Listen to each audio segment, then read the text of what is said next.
Why not? If you can.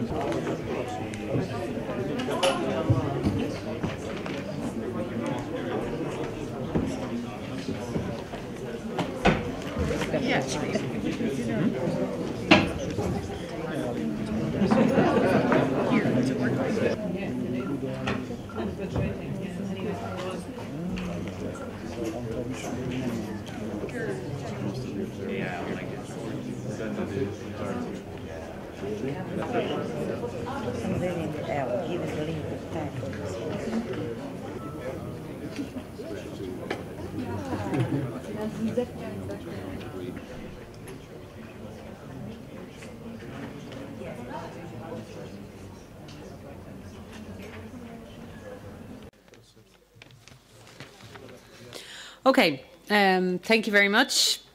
As you know, we held the 4th EU-Montenegro Stabilisation and Association Council today, which was chaired by the Deputy Prime Minister, and you're most welcome again here to Brussels. This council took place only one day after the General Affairs Council had agreed to recommend to the European Council to open accession negotiations with Serbia. And the Council, as you know, also agreed in principle to authorise the opening of negotiations on a stabilisation and association agreement with Kosovo. These decisions will have been endorsed by the June European Council in just 2 days' time. But I'm delighted to say that today's Stabilisation and Association Council and yesterday's Council conclusions underline the continued progress of the Western Balkan region.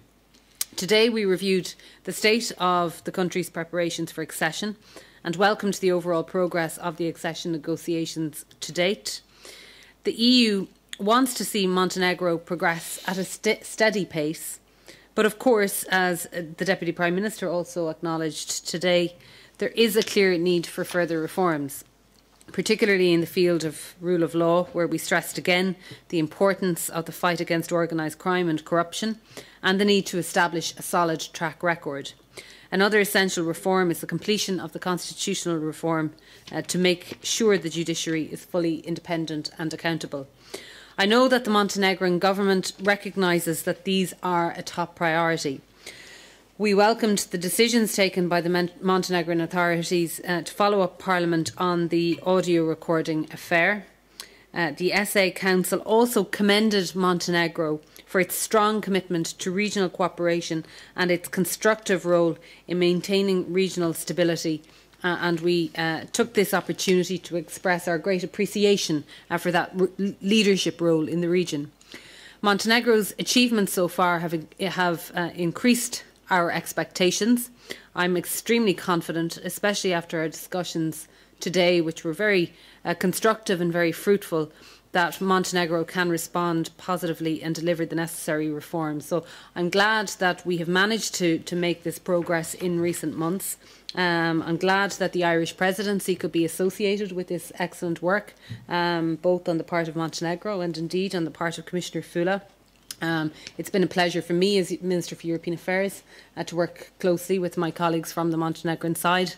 And I want to wish you, Igor, the very best of luck and to commend you again for your personal commitment to this process. Madam Minister, Commissioner Sinda Stefan, ladies and gentlemen, let me first of all say that I fully share the view that we had a very good meeting today of the European Union Montenegro Stabilization Association Council.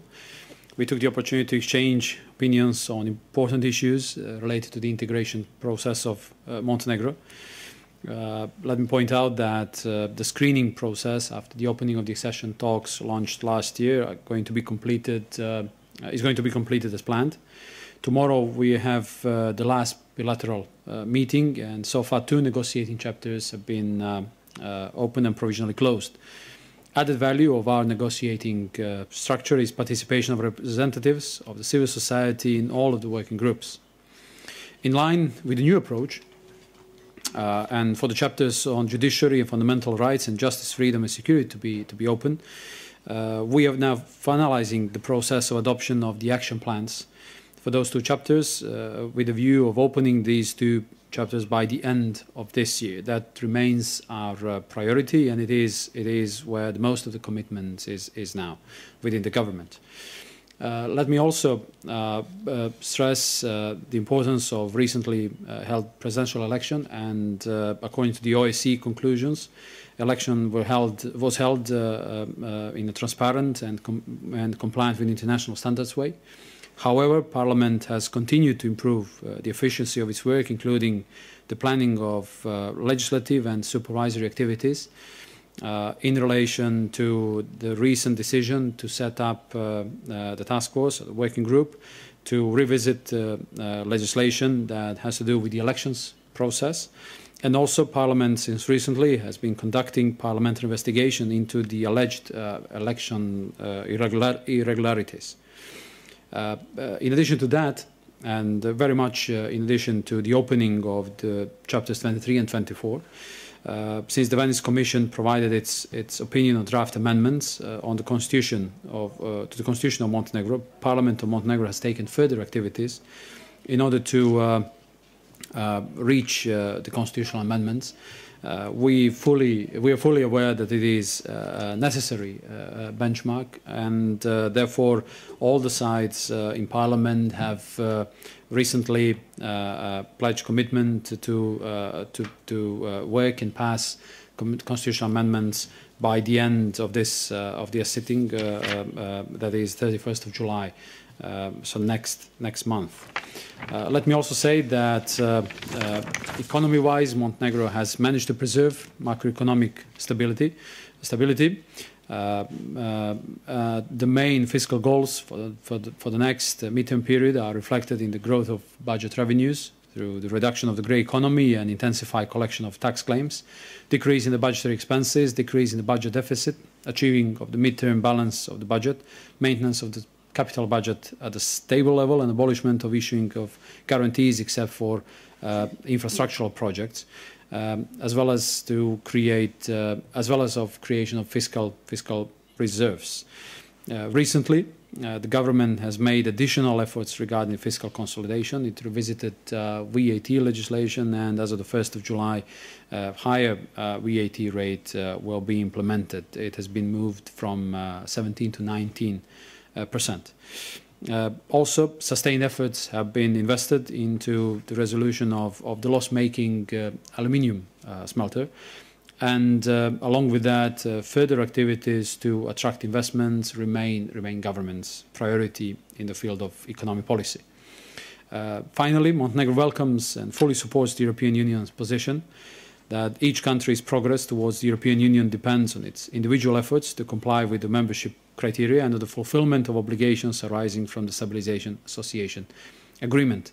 We also had a very good exchange of views over the most recent developments in the region, and I'd like to say that Montenegro very much supports the continuation of the enlargement policy. We're looking forward to the upcoming decisions of the European Council related to the enlargement policy in the region, as we believe it has to remain active and very much alive, especially after the Croatian accession expected in only a couple of days. Thank you. Deputy Prime Minister Igor, Minister Lucinda, it was actually very useful and interesting and also symbolic as Montenegro country going through the accession process to discuss yesterday's landmarking decision of the General Affairs Council, unanimous recommendations of the member states, the European Council, to open accession negotiation with Serbia, and also a good debate which will result on the same date of the European Council also an adoption of the negotiating mandate for SAA with Kosovo. And we had also a very good discussion on the elections in Albania, appreciating the smooth conduct of the elections and express the confidence that the further procedures based on the European standards would make it possible that the European agenda becomes to the forefront again, and that we could accelerate the efforts in this direction. It was a very constructive fourth meeting of the Stabilization and Association Council between the European Union and Montenegro. We had the opportunity to examine the political and economic challenges that accumulated in Montenegro in recent weeks and months.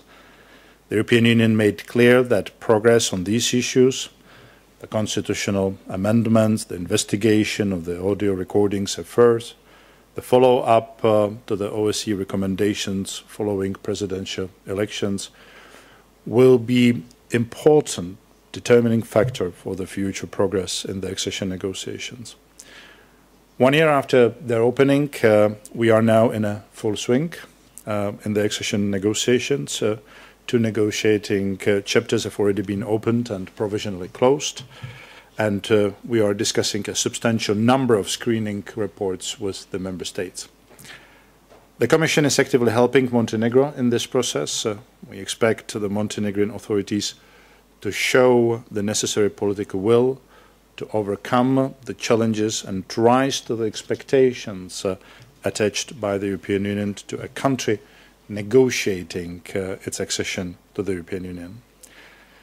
Today we had a look also at recent progress, such as parliamentary decisions of the end of May to address some of the recent challenges and the work towards the action plans on Chapter 23 and 24, which are expected to be adopted very soon by our government. I'm glad to see that following recent developments in the Parliament, that Montenegro is moving towards normality again. It is important to translate the parliamentary conclusions of 31st May into concrete results. Also, the preparations of the action plans for the chapters 23 and 24 has been a huge task, which is, as I said, about to be completed. But now the real work starts, implementing action plans so that we can open those chapters soon. They should bring tangible improvements for the rule of law in Montenegro. At the same time, tangible results in this regard are necessary for continued progress in the accession process. Okay. Thank you. Thank you. May I? My understanding is, Lucinda, that it's our last joint press conference. Correct. In your position of the, presenting the presidency of the European Union. Can I misuse this moment to thank you from the bottom of my heart for an excellent cooperation on the enlargement, and not only on the enlargement file. Mm-hmm. You have a very solid and sound record of your 6 months, something I could base the work of my colleagues and my own for the months to come. So thank you very much for this professional but also personal relationship and of course a great work of your colleagues and the whole Irish team. Thank you very much. Thank you very much, Stefan. Well, the sentiment is reciprocated, I can say. It's been a pleasure working with you, and thank you for all your cooperation and continued success in the final year of your mandate. Let me also join. Let me also join this positive sentiment of thanking Irish presidency and Lucinda especially, and Commissioner Füle and the European Commission for the sustained support you've been providing to us. And I really hope that we'll continue providing our best efforts in order to continue with the accession policy and accession talks, and in the spirit of a very successful European Union's policy, which is enlargement. Thank you. Thank you very much. Thank you. Okay, great. Thanks again. Thank you. Thank you so much. Thank you. Thank you. I was serious about this. No. Well, I will definitely visit. Hopefully in the autumn. We'll keep in touch.